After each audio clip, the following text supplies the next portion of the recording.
മര്യാദയ്ക്ക് കത്തിക്കൊണ്ടിരുന്ന ബൾബായിരുന്നു. ഞാൻ അതിൻ്റെ എടുത്തൂടൊന്ന് പോയപ്പം ഇതെനിക്ക് കിട്ടിയിരുന്നെങ്കിൽ എന്നൊന്ന് ചിന്തിച്ചു പോയി. ബൈ അതിൻ്റെ കാറ്റ് പോയി. എന്തായാലും കാറ്റ് പോയതൊന്നും അവിടെ വയ്ക്കാൻ പാടില്ല. കാരണം എനിക്ക് വേണം ക്രാഫ്റ്റ് ചെയ്യണമല്ലോ. അല്ലെങ്കിലും ആക്രിയെല്ലാം എൻ്റെ തലയിലേ ഉണ്ടാവുകയുള്ളൂ.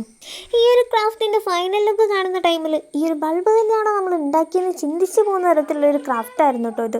ഈ ഒരു പിക്ചർ കാണുമ്പോൾ തന്നെ നിങ്ങൾക്ക് ഏകദേശം മനസ്സിലായിട്ടുണ്ടാവും ഞാൻ എന്താ ഉണ്ടാക്കിയെടുക്കാനായിട്ട് പോകുന്നതെന്നുള്ളത്. ബൾബ് കണ്ടപ്പോൾ തന്നെ ഈ ഒരു സംഭവം ഗസ് ചെയ്ത ആരെങ്കിലും ഉണ്ടെങ്കിൽ ഒന്ന് കമൻറ്റ് സെക്ഷനിലൂടെ പറയണം കേട്ടോ. അങ്ങനെ നമ്മുടെ പെൻഗ്വിൻ കുട്ടൻ്റെ മേക്കപ്പും കാര്യങ്ങളൊക്കെ തകർപ്പനായിട്ട് തന്നെ നടന്നുകൊണ്ടിരിക്കുന്നുണ്ട്. ഇപ്പോൾ നമ്മൾ കളർ ചെയ്തുകൊണ്ടിരിക്കുന്ന ആ ഒരു സംഭവം കണ്ടില്ലേ, അത് നമ്മുടെ സ്റ്റോറിയിൽ ഇല്ലാത്തതാണ്. എൻ്റെ ഭാവനയിൽ വിരിഞ്ഞുദിച്ചതായതുകൊണ്ട് തന്നെ പ്രത്യേകതരം ഒരു ഭംഗി അതിന് കൂട്ടുന്നുണ്ടെന്നാണ് എൻ്റെ ഒരു അത് തന്നെ. ഇനിയിപ്പോൾ നമ്മുടെ പെൻഗ്വിൻ കുട്ടൻ എന്ത് പേരിടുന്നാണ് എൻ്റെ ഒരു ആലോചന. നിങ്ങൾക്ക് എന്തെങ്കിലും ഐഡിയ ഉണ്ടെന്ന് വെച്ചാൽ ആ കമൻറ്റ് സെക്ഷനിലൂടെ ആവശ്യത്തിന് ഉപയോഗിച്ചോളൂ. ലൈക്കും സബ്സ്ക്രൈബും മറക്കരുത് കേട്ടോ.